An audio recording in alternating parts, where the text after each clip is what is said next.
Alright, I'm back. It's been a little while, and I'm going to just play us up to where we got left off.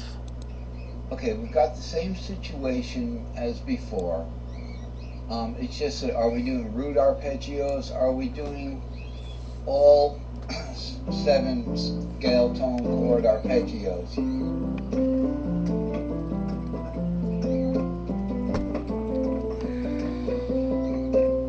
Okay, or I'm doing the arpeggios of the individuals, which would be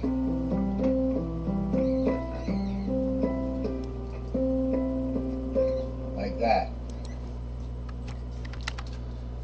Alright, that's where we left off. Sorry about the double video there.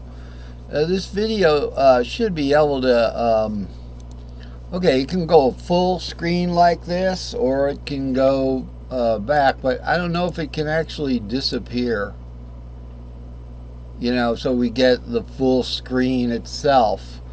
I'd have to, you know, I think that's a setting you set. Alright.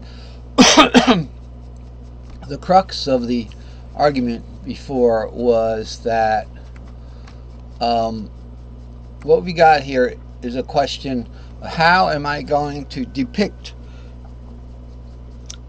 what is here? This is everything. If you looked at a piano keyboard, that's everything. Okay, so this is everything. But you know, if somebody said, there it is, there's everything in flash, you'd be like, what do I do with it? It's not worth anything. Alright, it's too much. So in this particular situation, we've got our fretboard cut up into different segments. Alright, this is the C box way over here where it starts down by the fret nut. Okay, then we've got the A box here. Then we have like the G box here. You know, C, A, G, and then the E box, C, A, G, E, D. The E box, and then there's the D box. See how it's caged? C, A, G, E, D, and it just keeps on trucking. See, then the A box is next, about next to the D box, but it's not next to the D box. The A box is part of the C box, but it is next to the D box.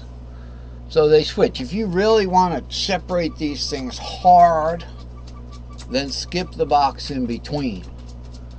Alright, kind of thing. Although it appears that here you'd have a little trouble. You know. Anyway, that's the name of that tune.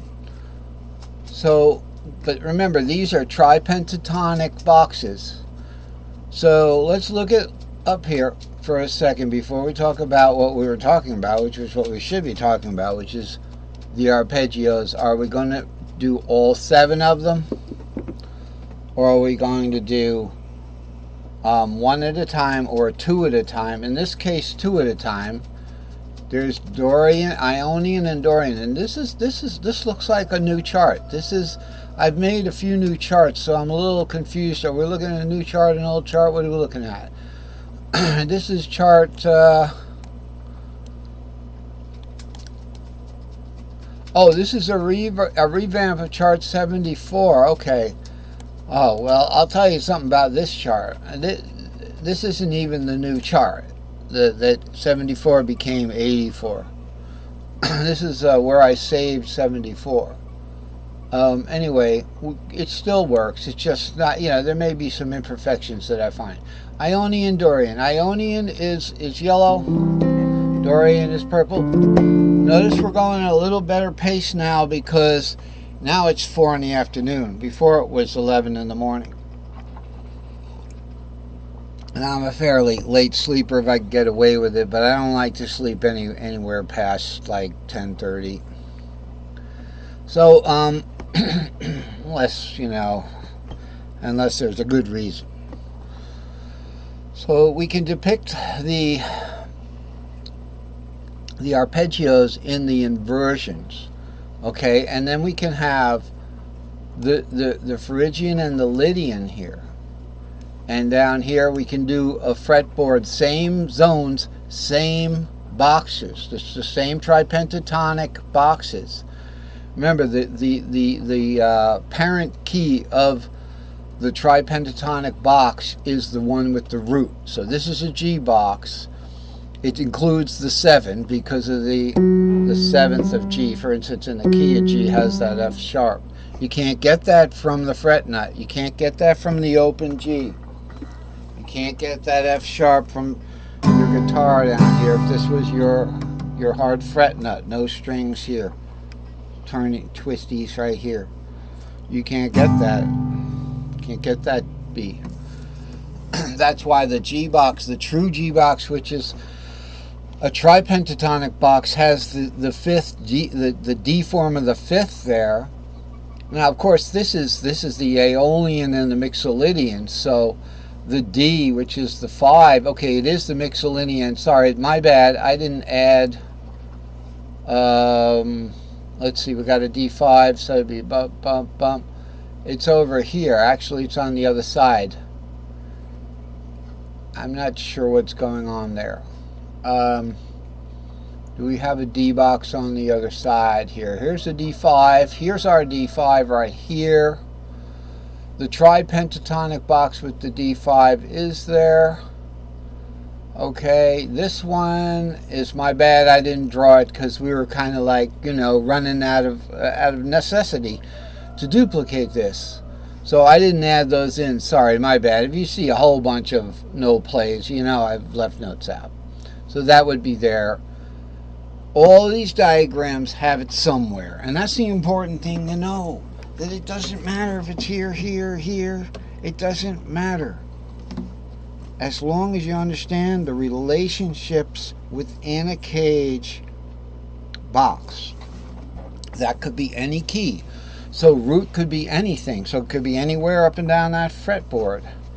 So that might be a hint of what key to go in if you like to play your favorite, you know, your favorite thing. This is a pentatonic, tripentatonic scale box right here, G, C, D.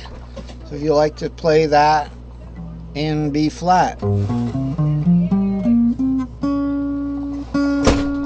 Whoa. Sometimes bad notes can sound good. I have to clean eggs.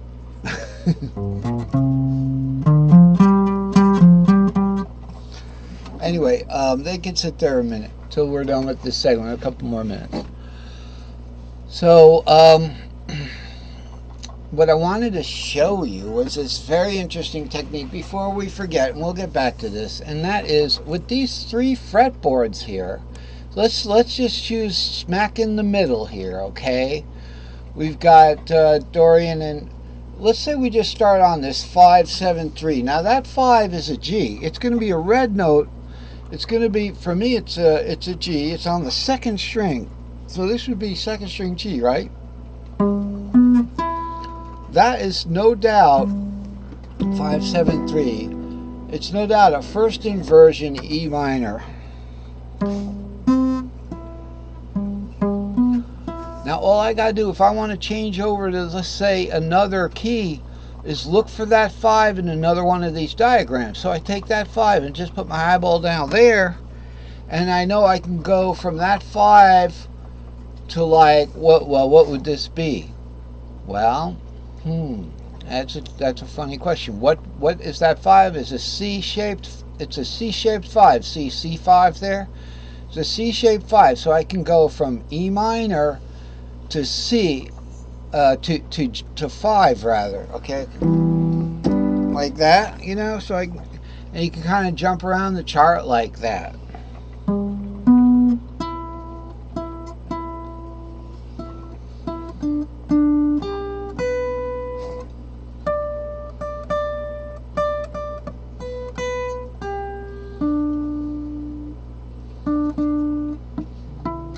Back to the 3 on the E minor there.